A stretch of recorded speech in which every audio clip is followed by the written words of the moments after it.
I think we have a question from uh, Lawrence Yang. What metrics for social determinants of health or health equity might be tracked as visualized within the nuka database? I'm going to say we don't. And here's why. Social determinants are really more about documentation. The problem that you have in a healthcare system is you have a sort of a, I call it a Faustian dilemma, is what do you want your workforce doing? And in our case, we had to say, do we want them typing into their keyboard and keeping social histories, or do we want them talking to people and asking them about their story and how they feel? While I would love to collect that data so that I could use it for comparison, I have to stop doing usual healthcare in order to do so. So here's how we address it is what we look at is not social determinants, but we look at healthcare system utilization distress. So what we extract from the system using a big data perspective is what I call surrogates for distress behaviors. So for instance, if you asked for 4 STD tests in the last 12 months, doesn't matter what the result is. If you asked for 2 HIV tests within the last several months, if you were treated with an anxiolytic like lorazepam, or you were seen in an emergency department and you're a 21-year-old woman, then it doesn't matter what the test results were. It doesn't matter what the diagnosis codes were. You thought you had an STD or you thought you had HIV on more than one occasion, and a healthcare provider who is trained and legally allowed to thought you were distressed enough to give you an anxiolytic. To us, it's more important to find out who is teaching us through their behavior and how can we observe without having to redirect the workforce to do more typing, the people that need our help. Because even if you are not making a lot of money, and even if you're living in a really terrible neighborhood, if you're doing well, we're okay. But let's say conversely, you're Michael Jackson and you live in a fantastic neighborhood and your house is one of the best ones ever. Are you well, or are you really, really under duress? What we're looking for in our workforce is how do we identify duress in order to as quickly and effectively identify and intervene in a way that's helpful to an individual, irrespective of what neighborhood they live in or what address or what sort of job they have. So what we found is distress exists all over the continuum. It's not necessarily if you've not made a lot of money or if you don't have a high paying job, you will, of course, not do well healthcare wise. It doesn't help, but it's not isolated to that. And I hope that makes sense. So we don't track that as an individual thing. We look at if you need our help, we need to be there for you, and we need to be asking questions of why and how can we help. Min, thank you for your presentation. It's PCP, so pay for performance kind of compensation tied to performance. Have there been any unintended consequences from this model? We pay for we pay for uh, I would say we do and we don't pay for performance. Your performance is your pay each year, and your with your evaluation is based on 4 categories. Work with your team. Are you doing good work? Are there's conflicts within your team? Work with your customers that you see. Is there conflicts or complaints with them? Work with your certifications, making sure you're maintaining all your CME and your certifications, and then performance for your group, your panel. But you're evaluated together. So the nurse, the clerk, the medical assistant, and the GP collectively as a work unit will all get credits for good performance on sort of large scale population health metrics. So it's not about the GP, it's about the team's performance. When we Hmm. say, you guys really knocked it out of the park, you're going to get an extra bonus this year. So, in terms of that kind of performance component, it's team based, not individual based. Right.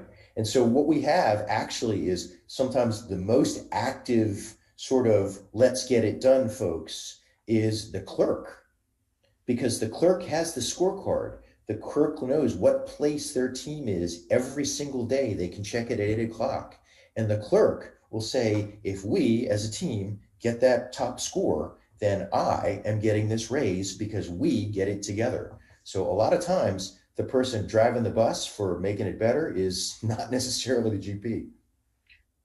That's quite an interesting way of managing, that and actually incentivizing team-based work, which is critical in health. So that's quite brilliant. Do you see any barriers to this technology being adopted in a public healthcare system, such as in Canada, that's a single payer system? Not at all. And I think what the mistake has been is to say your EHR is your data. So our data system is a cloud server that is fed by statewide Bureau of Vital Statistics, our dental electronic health record, our medical electronic health record, the statewide vaccination database. I mean, we have multiple sources for a cloud. So what we did was we said our work is done transactionally in electronic record in different locations, but our data is in a cloud as a single organization. So your sources can be as many as you want them to be for wherever they need to come from. Your cloud is where you put your Tableau and your displays.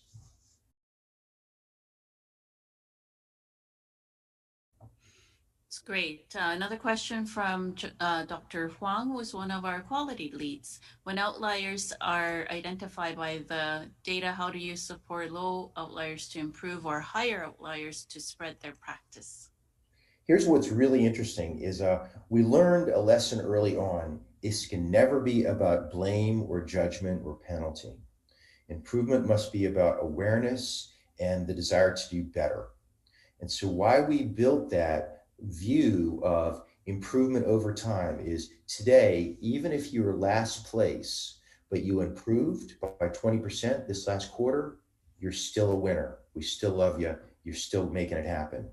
We want to be able to say it doesn't matter what place you're in, it does matter if you're trying to do better.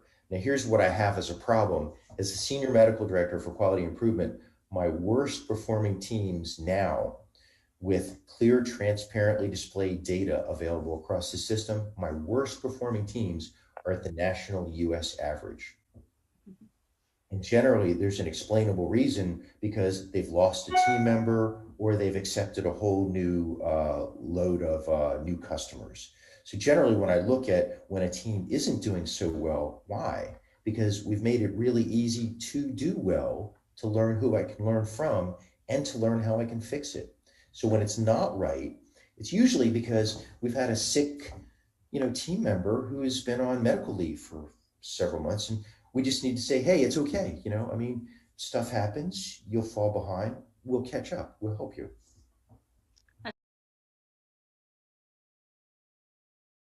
That's fantastic. From Melissa, very curious how your team gets the data close to real time and ensures that it's reliable. Do you use discharge coding? What we do is we try not to pull documentation because documentation varies so widely between authors.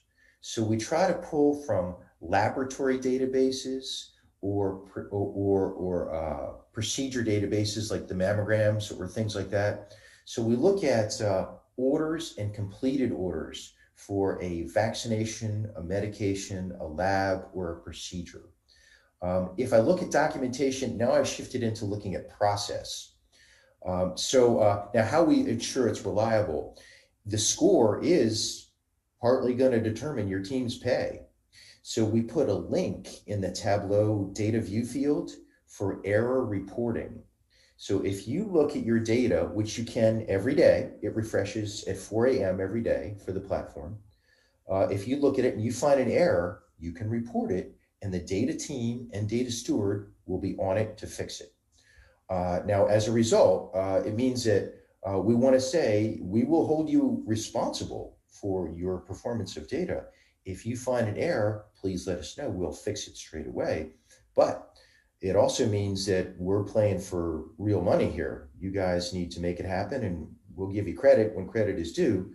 But we can. What I've learned is when we do make an error, and sometimes the data system does, we find out in about 2 days.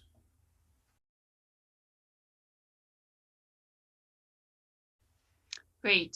Next question from John again. You use a lot of language tools that demonstrate a high level of QI savviness. How do you train your QI teams? It's funny, we actually don't so much anymore because now at this stage, every single frontline provider, clerk, medical assistant knows what a funnel chart is, knows what a control chart is. And because essentially we say, you guys can check it every single day. It's how we're going to determine your pay. You would be I was shocked at when you actually hold people accountable and give them the answers to how you're telling them with the methodology, they actually check your work. So we kind of don't have to anymore.